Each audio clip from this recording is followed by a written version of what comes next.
अंशिका, ये भी हमारे दर्शकों को जान लेना महत्वपूर्ण है, लेकिन सबसे पहले कई बड़े भी करना चाहिए क्योंकि अब से कुछ ही देर में वोटिंग की प्रक्रिया शुरू हो जाएगी 7 बजे से। जिन लोकसभा क्षेत्रों का जिक्र अंशिका भी कर रही थी, मध्य प्रदेश और छत्तीसगढ़ की, और जहां भी हमें हमारे दर्शक देख रहे हैं, अगर आपके राज्य में आपके आसपास वोटिंग की प्रक्रिया जारी है तो आप बूथ पर पहुंचे और अपना मतदान पहले करें, उसके बाद कुछ और काम करें। पहले मतदान फिर जलपान की नीति अपनाकर अगर आप एक जिम्मेदार नागरिक होने का अपना जिम्मेदारी को निर्वहन करते हैं, जिम्मेदारी को निभाते हैं, तो निश्चित रूप से आप आगे आने वाले 5 सालों तक सवाल पूछने के योग्य रहेंगे। देश के लोकतंत्र को मजबूत करने की जो जिम्मेदारी आपके कंधों पर है, उसका निर्वहन करने के बाद एक अच्छा अनुभव आपको होगा, ये उम्मीद हमें है। और साथ ही साथ अब उन लोकसभा सीटों की बात कर लेते हैं जिन लोकसभा सीटों का आज मतदान की प्रक्रिया संपन्न होनी है।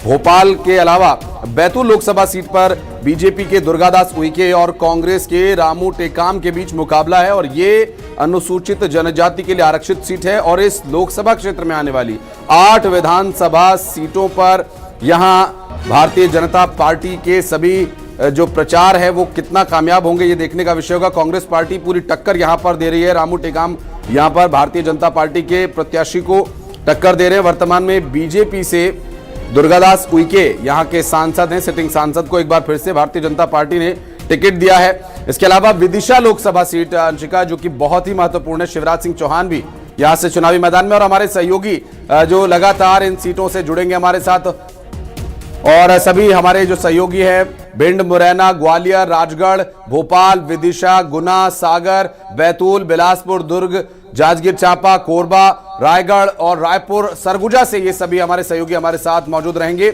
और अपडेट्स लेने के लिए आपके पास भी पहुंचेंगे। और मॉक पोल और तमाम जो वोटिंग की प्रक्रिया है, पहला मतदान किसने किया और आगे वहां पर क्या व्यवस्थाएं रहेंगी, इन सब पर भी चर्चा करेंगे ये सभी सहयोगी। और अंशिका, अच्छी खासी तैयारी हमारे सहयोगियों ने भी की है, लगातार ग्राउंड पर काम करते रहे इस लोकसभा चुनाव के तीसरे चरण के लिए। बिल्कुल आशीष, और मध्य प्रदेश की 9 सीटों पर क्योंकि वोट डाले जा रहे हैं तो 9 सीटों के पास से जो रिपोर्टर्स हैं वो हम तक हर तस्वीर पहुंचाएंगे। और छत्तीसगढ़ की 7 सीटों पर आज वोट डाले जाएंगे, जिनमें कि बिलासपुर है, दुर्ग है, जांजगीर चांपा, कोरबा, रायगढ़, रायपुर और सरगुजा। आज जैसा कि आपने पहले भी कहा कि आज इन 7 सीटों पर वोटिंग होने के साथ ही छत्तीसगढ़ की तो सारी सीटों पर वोट डाल दिए जाएंगे। मध्य प्रदेश की अगर बात करें तो 9 सीटों पर आज वोट डाले जाएंगे। और सबसे बड़ी बात यह है कि और भी हाई प्रोफाइल सीटें चौथे चरण के लिए मध्य प्रदेश में बची हुई हैं, लेकिन ये तीसरा चरण बेहद खास है। इसमें राजा महाराजा की साख दांव पर लगेगी। इसके साथ ही वोटरों से अपील है कि सबसे पहले घर से बाहर निकले, वोट डालें और वोट डालकर सेल्फी जरूर भेजें। न्यूज़ 18 पर हम आपकी सेल्फी टेलीविजन स्क्रीन पर दिखाएंगे, जो कि और भी लोगों को इसको खास इस मतदान केंद्र को बनाया गया है। चंबल चूंकि ये इलाका है और यही कारण है कि जो मतदान केंद्र है उसके प्रवेश द्वार पर पूरी चंबल की छवि को उकेरने का प्रयास किया गया है, चाहे वह यहाँ के बियड़ हो या फिर यहाँ की जो नदियां हैं उसको उकेरने का प्रयास किया गया। ये आदर्श मतदान केंद्र है, कलेक्टर आवास के सामने का ये मतदान केंद्र है, नगर निगम का दफ्तर है। और यहाँ पर देखिए बड़ी भीड़ जो है वो अब से कुछ देर बाद देखने को मिलेगी। हालांकि अभी मॉक पोल की प्रक्रिया जो है वो संपन्न कराई जाएगी। देखिए सेल्फी पॉइंट जो है वो यहाँ पर बनाए गए हैं, इसको सामियाने को यहाँ पर सजाया गया है। और ये मतदान केंद्र यहाँ पर 83 और 84 मतदान केंद्र क्रमांक यहाँ पर बनाए गए हैं। तो तमाम जो प्रक्रियाएं हैं वो अब संपन्न कराई जा रही है, क्योंकि अब से कुछ देर बाद लगभग 7 बजे से जो है वो मतदान करने के लिए लोग पहुंचने का सिलसिला शुरू हो जाएगा और उसके बाद जो है वो बढ़ चढ़कर हिस्सा लेंगे। भले ही देखिए, अगर मैं आपको बात करूं तो पिछले 2 जो चरण हुए हैं उसमें मतदान कम रहा हो, लेकिन ग्वालियर चंबल संभाग के लिहाज से अगर मैं देखूं तो मुरैना बेहद खास हो जाता है। हालांकि मुरैना में मतदान जो है वो हमेशा से ही अधिक जो है मतदान होता रहा है। देखिए तस्वीरें मैं दिखाने की कोशिश करूंगा अंदर की कि किस तरीके से मॉक पोल की प्रक्रिया जो है वो संपन्न कराई जा रही है। तमाम जो पोलिंग एजेंट्स हैं वो यहाँ पर मौजूद हैं। देखिए अंतिम चरणों में जो है वो तैयारियां हैं, क्योंकि अब से कुछ देर बाद जो है मतदान की जो कार्रवाई है वो शुरू हो जाएगी। मैम बात करने का प्रयास करेंगे।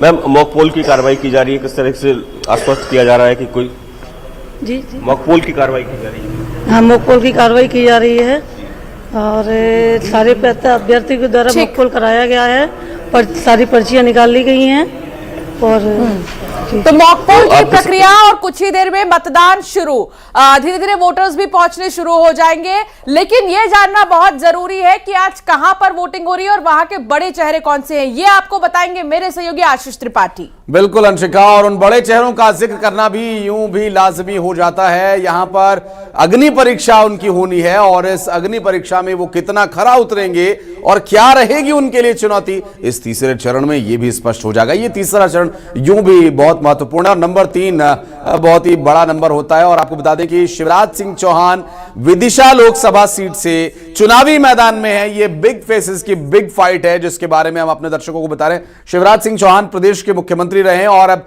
ज्योतिरादित्य सिंधिया जो कि गुना लोकसभा सीट से चुनावी मैदान में है, ज्योतिरादित्य सिंधिया इस बार भारतीय जनता पार्टी के टिकट पर चुनावी मैदान में है और लगातार ताबड़तोड़ प्रचार इन्होंने किया और पूरा परिवार इनका प्रचार में जुटा हुआ है। राजगढ़ सीट कैसे भला हम बोल सकते हैं, हमारे दर्शकों को याद होगा मध्य प्रदेश के पूर्व मुख्यमंत्री दिग्विजय सिंह जो लगातार प्रचार में जुटे हुए हैं, लोगों तक अपनी पैठ बना रहे, पहुंच बना रहे और एक इमोशनल कार्ड वो खेल रहे हैं कि हो सकता है ये मेरा आखिरी चुनाव हो। अब वो कितना असर करेगा देखने की बात होगी। रायपुर से बृजमोहन अग्रवाल भारतीय जनता पार्टी के उम्मीदवार इस वक्त चुनावी मैदान में हैं और ये एक बड़ा और तगड़ा द्वंद्व यहां पर देखने को मिल रहा है। इनके सामने कांग्रेस पार्टी ने एक युवा चेहरे को मौका दिया है। इसके अलावा कोरबा सीट की अगर बात करें तो सरोज पांडे इस बार लोकसभा चुनाव यहां से लड़ रही है। भारतीय जनता पार्टी ने इन्हें चुनावी मैदान में उतारा है और इनके सामने कांग्रेस पार्टी ने महिला चेहरे को ही मैदान में उतारा और यहां पर ज्योत्सना महंत को उन्होंने मैदान में उतारा। कोरबा लोकसभा सीट की अगर हम बात करें, इसके बाद दुर्ग से